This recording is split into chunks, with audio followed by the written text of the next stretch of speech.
అందరికీ నమస్తే అండి. ఫ్రెండ్లీ తెలుగు బ్లాగర్ కి స్వాగతం. ఈ రోజు ఎనదర్ బ్యూటిఫుల్ బ్లాగ్ మీతో షేర్ చేస్తున్నాను. ఈ రోజు సాటర్డే బ్లాగ్ అన్నమాట.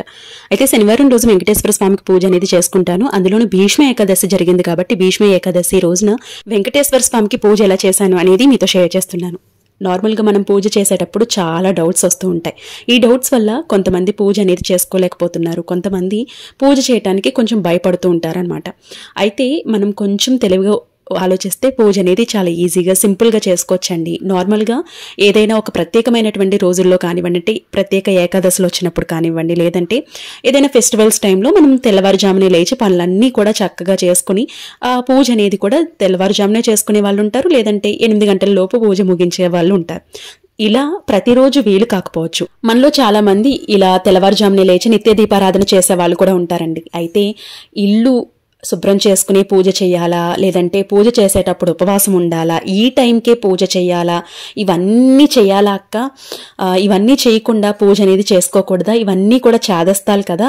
అయితే ఈ చాదస్తాలన్నీ పాటిస్తూ, అంటే ఇవన్నీ కూడా మనం అన్ని రూల్గా పాటిస్తూ పూజ అనేది చెయ్యాలనే విషయానికి వచ్చినట్లయితే ఇవన్నీ చాదస్తాలు కాదండి.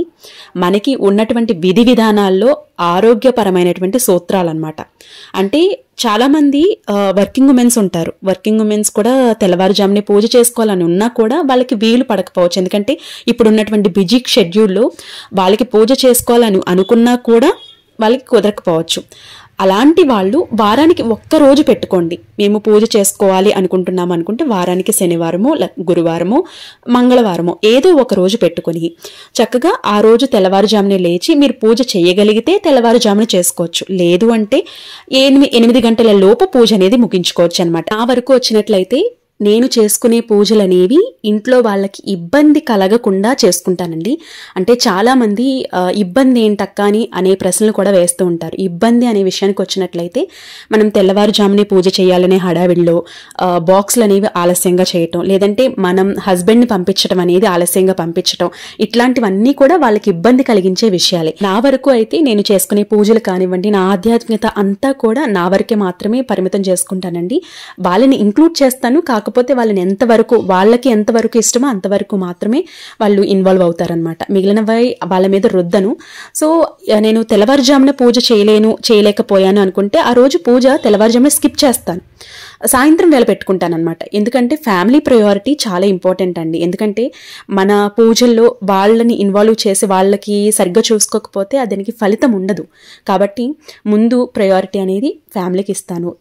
తెల్లవారుజామునే మ్యాక్సిమం పూజ అనేది కంప్లీట్ అవుతుంది. ఒకవేళ ఏదైనా ఇన్ కేస్ లేట్ అయింది అంటే కనుక ముందు ఇవన్నీ చేసుకున్న తర్వాత సాయంత్రం పీస్ఫుల్గా పూజ చేస్తాను. నాది వరకు వచ్చేటప్పటికి నేను దేవుడి దగ్గర దీపం పెట్టుకోవాలి అనుకుంటే ఖచ్చితంగా ప్రశాంతంగా ఉంటేనే మాత్రమే దీపం అనేది పెట్టుకుంటానండి. హడావిడిగా అయితే అస్సలు చేసుకోలేను.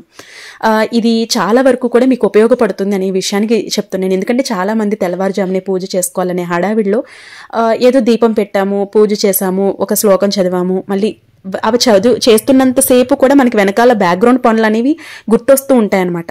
సో అలా ఎట్టి పరిస్థితుల్లోనూ నేనైతే పూజ అనేది చేయనండి. ప్రశాంతంగా ఉన్నప్పుడు మాత్రమే పూజ అనేది చేసుకుంటాను. ఇంకా ఈరోజు సాటర్డే కదా, అది కూడా భీష్మ ఏకాదశి కాబట్టి మార్నింగే తలస్నానం చేశాను. అండ్ పూజ చేసుకునేటప్పుడు కూడా మనం పూజ గదిని క్లీన్ చేస్తాం కదండి, అది మంగళ శుక్రవారాల్లో క్లీన్ అనేది చేయను. ఈరోజు సాటర్డే కాబట్టి ఇంకా పూజా పటాలైతే ఇవన్నీ 1 monthకి ఒకసారి క్లీన్ చేసుకుంటాను, కానీ పూజా సామాగ్రి అంతా కూడా శనివారం క్లీన్ అనేది చేసుకుంటాను. అయితే ఇక్కడ స్నానం చేసిన తర్వాత పూజా సామాగ్రి అంతా కూడా క్లీన్ చేసేసి పక్కన పెట్టుకున్నాను. అయితే ఇక్కడ వంట కూడా చేసేస్తున్నాను అనమాట. ఎందుకంటే ఉదయాన్నే పూజ చేయాలి అనే ఉద్దేశంతో పూజ అనేది చేసుకుంటున్నానండి. ఎందుకంటే ఈవినింగ్ చిన్న పార్టీ ఉందనమాట, మా హనీది యాన్యువల్ డే అనమాట. సో అందుకని చెప్పి అక్కడికి వెళ్ళాలనే ఉద్దేశంతో మార్నింగే పూజ అనేది చేసుకుని ఇక గుడికి వెళ్దాము అని పెట్టుకున్నాము కాబట్టి ఇంకా మార్నింగే పనులన్నీ చేసుకుంటున్నాను. ఇక్కడ లంచ్ కూడా ముందే ప్రిపేర్ చేసి పెట్టేసుకుంటున్నానండి. ఎందుకంటే గుడి నుంచి రావటం లేట్ అయింది అనుకోండి ప్రాబ్లం అవుతుంది కదా. సో మార్నింగే ఇవన్నీ చేసుకుంటున్నాను.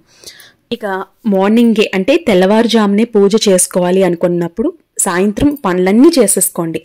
దీనివల్ల ఏంటంటే మనసు పీస్ఫుల్గా ఉంటుంది. అండ్ అలాగే తెల్లవారుజామున అంటే 5 లోపే మీరు పూజ అనేది చేసుకోగలుగుతారు. ఇవన్నీ చేసుకుని చక్కగా పూజ అనేది చేసుకోవచ్చు. ఇంకొకటి ఏంటంటే ఇవేమి కుదరదక్క, కానీ మేము 8కి పూజ అనేది చేసుకోవచ్చు అంటే మీ పిల్లలు మీ వారు స్కూల్కి వెళ్ళి ఆఫీస్కి వెళ్ళిపోయిన తర్వాత ఇల్లంతా శుభ్రం చేసుకుని చక్కగా పూజ అనేది చేసుకోవచ్చు, ఇబ్బంది ఏం లేదు. మీ వెసులుబాటును బట్టి మీరు చూసుకోండి. అంటే ఇప్పుడు నేను చేశాను కదా, నాకు వీలవుతుంది నేను చేసుకున్నాను, మీకు వీలు పడదు, మీకు వెసులుబాటు ఎప్పుడు ఉంటే అప్పుడు చేసుకోండి. అంటే 8 గంటల లోపు పూజ అనేది చేసుకోండి, లేదు అంటే సాయంత్రం చేసుకోండి, ఇబ్బంది ఏం లేదు. అయితే ఇక మాఘ పౌర్ణమి కూడా మనకి వస్తుంది. ఆ మాఘ పౌర్ణమి పూజా విధానం అంతా కూడా మీతో షేర్ చేస్తాను. అంటే ముందు రోజు ఎలాంటి ఏర్పాట్లు చేసుకోవాలి, అసలు పూజ ఎలా చేయాలి అనేది అంతా కూడా రేపటి వీడియోలో మీతో షేర్ చేసుకుంటాను. మిస్ కాకుండా చూడండి, మీకు చాలా వరకు కూడా హెల్ప్ అవుతుంది. ఇక ఇక్కడ నేను ఏం చేశానంటే క్యాలీఫ్లవర్ ఉంది కదా, సో క్యాలీఫ్లవర్ ఫ్రై చేశాను అనమాట. అలాగే రసం చేశాను అండ్ అలాగే క్యాబేజీ పచ్చిశనగపప్పు కర్రీ చేశాను అనమాట.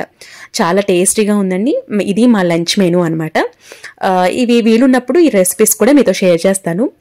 ఇక్కడ టమాటో చారు పెట్టాను అనమాట. ఇక్కడ ఇంకా క్యాబేజ్ పచ్చిశనగపప్పు కర్రీ చేస్తున్నాను.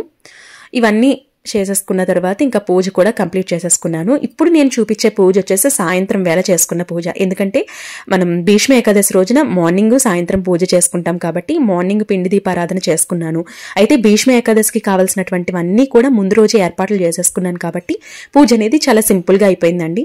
ఇంకా ప్రసాదాల విషయానికి వచ్చినట్లయితే, ఎందుకంటే ఇక్కడ నాకు పని కూడా ఎక్కువగా ఉంది కాబట్టి ఇంకా ప్రసాదం అనేది నేను పాయసం ఇట్లాంటివి ఏమి చేయకుండా బెల్లం పానకాన్ని ప్రసాదంగా పెట్టుకున్నాను అనమాట.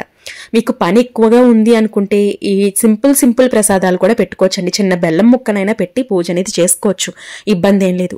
కొంతమంది అడుగుతున్నారు ప్రసాదం చేసిన తర్వాత మాత్రమే పూజ చేయాలా అని. అంటే అలా ఏం లేదండి. ఒక చిన్న బెల్లం ముక్కను పెట్టుకుని మీకు వీలైతే మార్నింగ్ ప్రసాదం చేసుకుని ప్రసాదం పెట్టండి, లేదు అంటే కనుక సాయంత్రం కూడా ప్రసాదం చక్కగా చేసుకుని ప్రసాదం నివేదించవచ్చు. అంటే ముందు పూజ అనేది అయిపోయిన తర్వాత ప్రసాదం చేసుకోవచ్చండి, ఇబ్బంది ఏం లేదు. మీరు చేసుకోగలిగితే అలా చేసుకోండి, లేదు అంటే ప్రసాదం అయిన తర్వాత పూజ అనేది చేసుకోండి. ఇక్కడైతే సింపుల్గా నేను బెల్లం పానకాన్ని నైవేద్యంగా పెట్టి పూజ అనేది చేసుకున్నాను. సాయంత్రం వేళ కూడా బెల్లం పానకాన్నే పెట్టి పూజ అనేది చేసుకున్నాను అనమాట. ఇక ఇక్కడ పూజ అంతా కంప్లీట్ అయిన తర్వాత ఇంకా గుడికి అయితే వెళ్ళాము. గుడికి వెళ్ళి వచ్చిన తర్వాత కొంచెం లేట్ అయిపోయింది, ముందే లంచ్ ప్రిపేర్ చేసేసాను కాబట్టి ఇంకా ఇంటికి వచ్చి భోజనం అయితే చేశాను అనమాట. అయితే నేను ఒక పొద్దు మాత్రమే భోజనం అనేది చేస్తాను. కొన్ని వారాలు అనుకున్నాను అనుకుంటే కనుక ఇక మార్నింగ్ నుంచి సాయంత్రం వరకు ఉపవాసం ఉండి సాయంత్రం మాత్రమే నేను అల్పాహారం అనేది అంటే ఫ్రూట్స్ కానీ లేదంటే ఇడ్లీ కానీ ఇట్లాంటివి తీసుకుంటాను అనమాట. ఇక నేను ఇక్కడ ఒక పూట మాత్రమే భోజనం అనేది చేశాను అండ్ సాయంత్రం వేళ ఇంకా టిఫిన్ లాంటివి చేస్తానన్నమాట. పూజ అయితే ఈ విధంగా చేసుకున్నానండి. పూజ అంతా కంప్లీట్ అయిన తర్వాత ఇంకా మా పాపని రెడీ చేయటం, తనకి యాన్యువల్ డే ఉంది కాబట్టి తన విషయాలన్నీ కూడా చూసుకోవాల్సి ఉంది. ఇక్కడి నుంచి ఎందుకంటే ఇంకా లాస్ట్ ఫైనల్ ఎగ్జామ్స్ అనేవి వచ్చేస్తున్నాయి కాబట్టి ఇంకా తన స్టడీ మీద కాన్సన్ట్రేషన్ చేయాల్సిన టైం వచ్చేసింది. ఇంకా తన స్టడీ మీద కాన్సన్ట్రేషన్ అనేది చేస్తున్నాను. అండ్ ఈ యాన్యువల్ డే అయిన దగ్గర నుంచి ఇంకా తనకి వరుసగా ఇంకా ఎగ్జామ్స్ అనేవి ఉంటూనే ఉంటాయండి. సో ఈ విధంగా పూజ అనేది కంప్లీట్ చేసుకున్నాను అనమాట. పూజ చేసేటప్పుడు ఎలాంటి ఇబ్బంది పడకుండా ఎలాంటి డౌట్స్ పెట్టుకోవద్దండి. మనం పూజ చేయాలి అని సంకల్పించుకున్నప్పుడే సగం పూజ కంప్లీట్ అయిపోయినట్టే. కాబట్టి ఎలాంటి డౌట్స్ పెట్టుకోకుండా దీపం ఇలాగే పెట్టాలా లేదంటే ఇలాగే పూజ చేయాలి ఇదేమి వద్దు. మీకు తెలియలేదనుకోండి, మీకు తెలిసినట్టే పూజ చేసుకోండి. ఒకవేళ మీకు తెలుసు అనుకోండి, మీకు అందులో ఎలాంటి వెసులుబాటు ఉందో అది చూసుకుని పూజ అనేది చేసుకోండి, ఇబ్బంది ఏమి ఉండదు. ఎందుకంటే మన విధానాలన్నీ కూడా స్వామివారికి మనం చేసుకునే దేవుడికి తెలుసు కాబట్టి తెలిసి మాత్రం ఎలాంటి పొరపాటు చేయొద్దు. ఇదైతే నేను గట్టిగా చెప్పగలను. ఇక లంచ్ అనేది ప్రిపేర్ అయిపోయింది. లంచ్ కూడా చేసేసిన తర్వాత ఇంకా టెంపుల్ నుంచి వచ్చిన తర్వాత ఇంకా హనీకి లంచ్ తినిపించేస్తున్నాను అనమాట. సో ఇంకా హనీకి పెట్టిన తర్వాత తన స్కూల్కి వెళ్ళిపోతుంది అనమాట. స్కూల్కి వెళ్ళిన తర్వాత ఇంకా నేను మిగిలిన పనులన్నీ కూడా చేసుకోవాలి. చేసుకున్న తర్వాత ఇంక నేను కూడా రెడీ అయ్యి మా వారు నేను యాన్యువల్ డే ఫంక్షన్కి అయితే వెళ్ళాలన్నమాట. తను 2 ప్రోగ్రామ్స్లో పార్టిసిపేట్ చేస్తుందండి. ఒకటి డ్యాన్స్ ప్రోగ్రామ్, ఇంకోటి కరాటే ప్రోగ్రామ్ అనమాట. సో ఈ షెడ్యూల్ వచ్చేసి ఇంకా మార్నింగ్ నుంచి ఒకటే హడావిడి. ఇంకా పిల్లలకి యాన్యువల్ డే అన్నా ఫంక్షన్ అన్నా లేదంటే ఏదైనా ప్రోగ్రామ్స్ అన్నా ఇంకా వాళ్ళ హడావిడి చెప్పక్కర్లేదు కదా. సో ఇంకా ఫంక్షన్కి అయితే వెళ్ళాము. తన డ్యాన్స్ అయితే ఇలా చేస్తుందనమాట.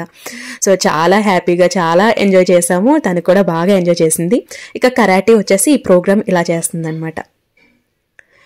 సో చాలా హ్యాపీ అనిపించిందండి. ఈ విధంగా సాగిందనమాట నా శనివారం రోజు. ఈ వీడియో మీకు నచ్చితే లైక్ చేయండి, షేర్ చేయండి, సబ్స్క్రైబ్ చేసుకోండి. Thank you for watching.